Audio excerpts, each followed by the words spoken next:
Hello, good day to all of you, wherever you are. In the first place, we would like to thank the organizers of L2DL for letting us participate in this wonderful event.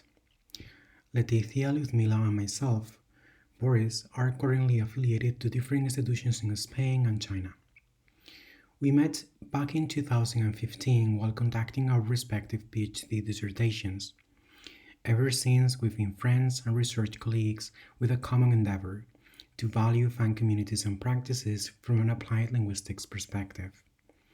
Today, fruit of this ongoing collaboration, we present some results on L2 digital language and literacy practices found in the wild, online.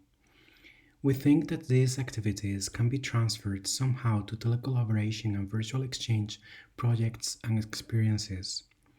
Our proposal is yet in the form of suggestions. Hopefully, participating here with you will equip us better with solid and innovative ideas to develop and test our suggestions in classrooms in the near future. Our presentation breaks down into the following sections. First, some contextual information on language learning in informal and online settings.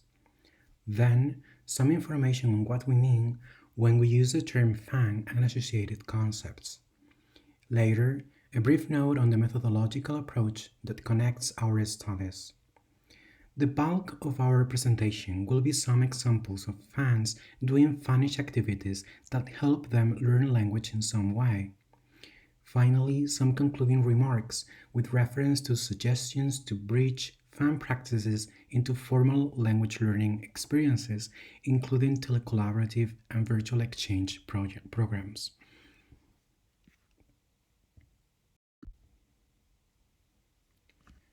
Before moving on to an operational definition of fan, let us see what we mean by informal language learning or digital wilds. Three lexical choices stand out here: informal, digital, and wild. By informal, we mean beyond the class digital language learning, therefore without formal instruction and instruments such as formal assessment or evaluation. With digital, we refer to the possibilities of digital artifacts and the affordances of the technology-mediated human interaction that is ever more present among us. Moving through the wilds, we want to emphasize the need for language educators and applied linguists to look beyond contexts of formal and frequent communicative interaction, with a special interest in uncharted territories of online social interaction. There are multiple definitions of fan. A common one used in media studies is that fan is a person with a relatively deep, positive emotional conviction about somewhere or something famous. Fans show appreciation by incorporating practices and routines that help them become recognizable to one another or create fandoms. Fandoms are rich and diverse. Fans engage in a variety of cultural activities, including literature, sports, theater, film, television, you name it. However, digitization has amplified the ways in which fans can engage with their respective fandoms. There might be local fandoms and international fandoms that get all fans together. Fandoms can be actual fan-made spaces such as a more or less international website or a local association where fans organize their practices. What's important, though, is that frequently the routine practices trespass such spaces onto other social media and, of course, to face environments. Fans' practices impact the mediascape, cultural consumption or production, their identity building and formation in multiple ways. Fan practices have definitely become a motivational hook for many young and not so young people across the globe.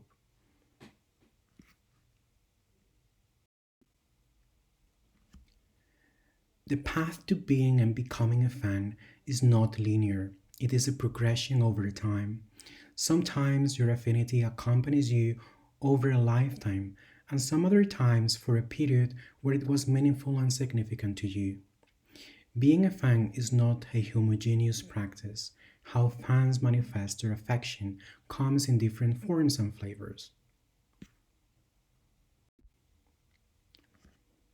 There are fan practices that are more consumption oriented, such as being a lurker, an observant that celebrates celebrities' accomplishments.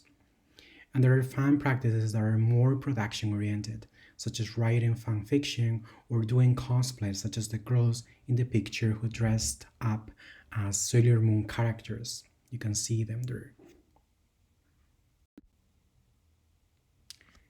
Now that we have a basic idea of this exciting research topic, let us see how we study fan practices in the digital wilds in connection to language learning.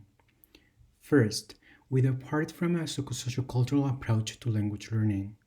Second, we conduct studies with an ethnographic or discourse analysis perspective. Third, we strive to gain access to the participants themselves as we apply an emic approach, normally whenever we can. And finally, we describe the social phenomena around fan practices with a special attention to language and identity development. Let us now see 3 examples that, in our opinion, can inspire language learning activities in telecollaboration and virtual exchange experiences.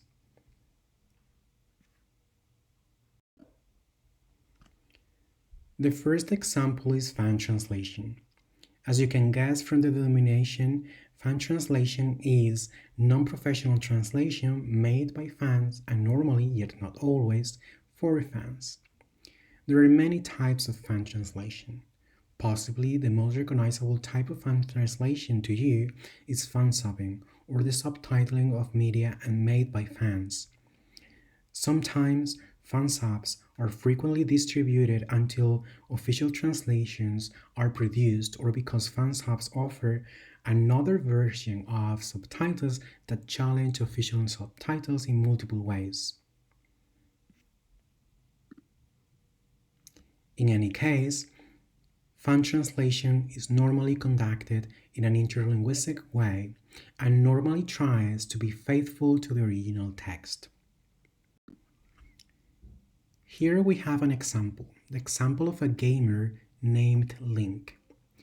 Link is a Catalan gamer. He's from Catalonia, and Catalan is in a state of diglossia there. So therefore, gamers in Catalonia are not able to access to games in Catalan, their mother tongue. So Link and other gamers around Catalonia and other Catalan-speaking countries decided to translate games for themselves.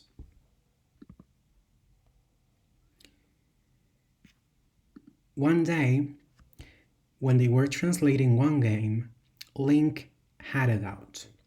So the doubt referred to this sentence: I hope they rot in the ground before all this is over.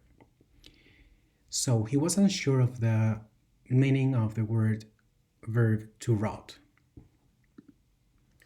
So he decided to look for the meaning, to look it up, and he used Google Translate.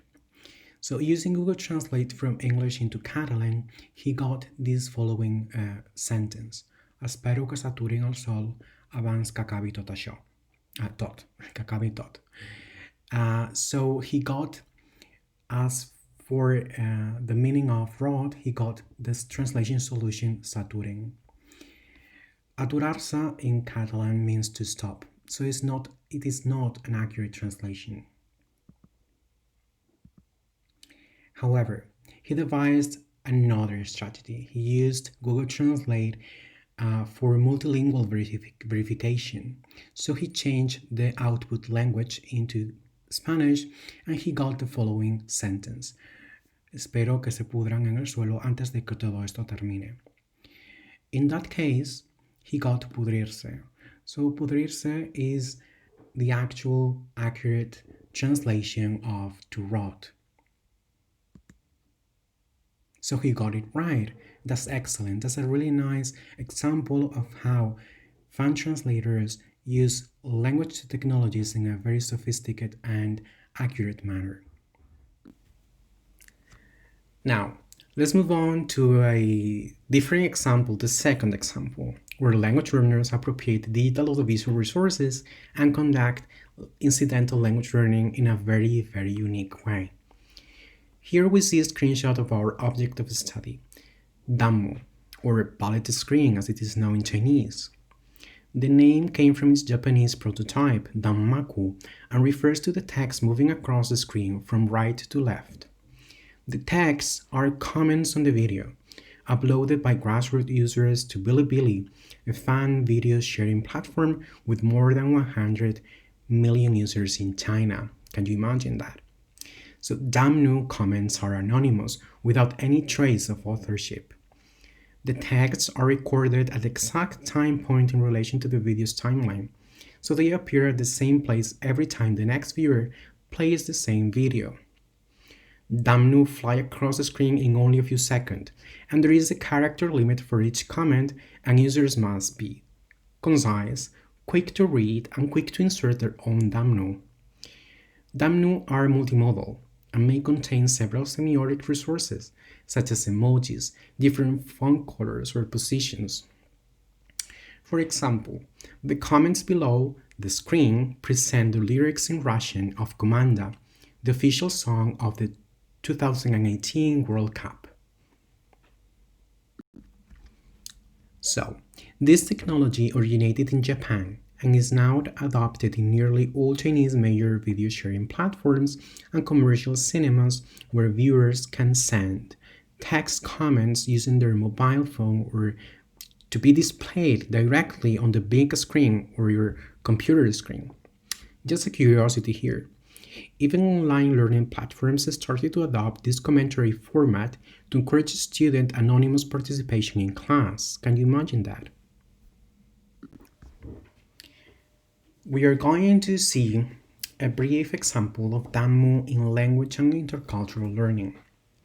Leticia collected danmu from a popular Spanish time travel TV series, The Ministry of Time, and she analyzed the language and cultural related danmu comments.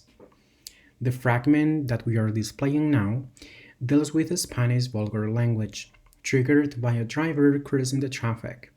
The driver said, "Me cago en la leche," which means directly, "I shit in the milk," of course indicating she hated the traffic that day. The comments made by danmu users included deliberately playing backwards to learn dirty words, that's a direct translation from Chinese, or Spanish national character, attributing cursing to some sort of a Spanish stereotype, or explaining the literal meaning of the driver's vulgar phrase by mentioning in Chinese, 脏话, which translates as dirty words. Sorry for my Chinese here. So, vulgarism is only one aspect that attracted viewer attention. Other examples included asking for clarification of a specific grammatical or vocabulary use, or suggesting a better translation strategy or solution to the fan-subbing community, because the TV series features fan-made subtitles. The next example is brought to you by Liudmila and is based on the brony fandom. Bronies are male fans of the animated TV show My Little Pony, Friendship is Magic. The name brony comes from the merging of bro and pony. The show My Little Pony came out in 2011 and was targeted at young girls specifically. However, no one could have ever imagined that in half a year the show became so extremely popular among men ages 18 to 35 in a manner of showing that they see masculinity in a different light.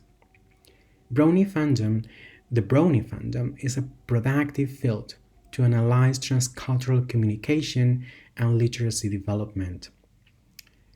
The example that we're going to discuss right now is based on an adaptation of a fanfic novel from Russian to English. The bronies that decided to conduct this adaptation are Russian speakers from different post-Soviet countries such as the Ukraine, Belarus, Estonia, and Poland. They wanted to translate one Russian brony fanfic, and they wanted to do so to demonstrate some parts of the Russian brony fandom to the world. And so it was important for them to adapt it to a global readership. As the bronies progressed through their translation into English, a number of decisions were to be made.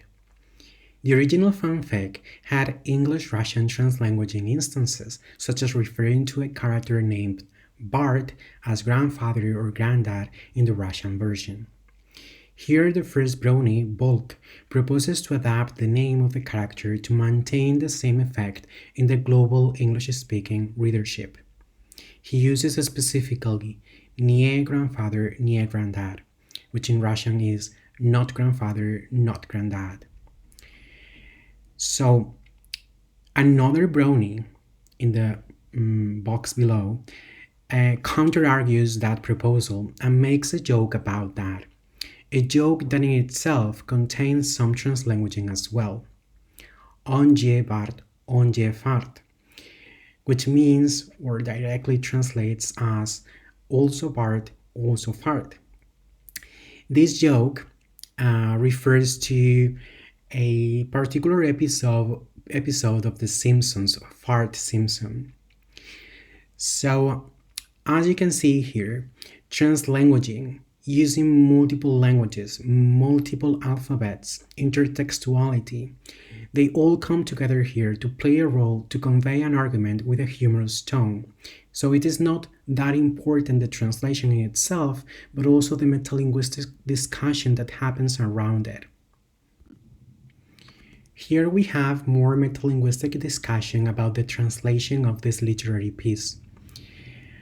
The participants had heated discussions about what changes they ought to make. In this example, one of the participants wanted to agree on how to best convey the personality traits of a character into the English version.